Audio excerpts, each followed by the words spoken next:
嗱，一路以嚟啊，有唔少粉絲朋友呢，仲係中意喺後台問我，呢個字點讀，嗰個字點讀咁嘅。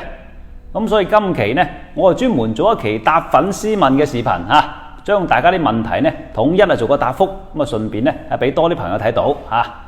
嗱，首先有人問呢個字點讀？呢個字呢係讀邊嚇第一聲嘅，係用針吉嘅意思。仲有第二個呢個字點讀？呢個呢唔係讀的嚇，係讀澤嚇，即係被貶嘅意思。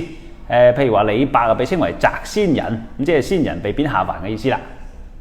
仲有呢一個字啊，平時日常用得唔多嘅，但係你寫咩政務文章經常用噶啦啊，讀咩呢？讀坑啊，夯實基礎。呢一個呢啊，如果有聽我歷史講堂應該聽過啦啊，讀咩呢？讀危啊，楊貴妃呢就喺馬嵬坡死嘅啊。仲有冚親頭個冚啊，點寫呢？呢個字呢咁寫嘅啊，剔手邊做個欠。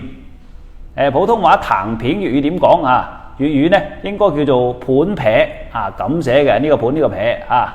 咁仲有朋友問話普通話知話啊，知話不如知之字，咁粵語應該點講呢？咁呢個雞字呢，我覺得比較接近意思呢，應該係個谷字啊，谷個仔不如谷自己咁。咁大家如果有更多唔識嘅字呢，唔好下下走嚟問我啊，事關我都唔係經常睇留言嘅，遲一覆你又唔好係嘛？最好呢都係自己查下字典。咁今期啊，向大家推薦呢一部經典之作《廣州音字典》。咁呢一部字典呢，第一版係1983年出嘅，應該係內地最早嘅粵語工具書啦。咁我哋當年喺電台呢經常會用嘅，不過嗰個版本呢就係黑色嗰個面嗰本嚇。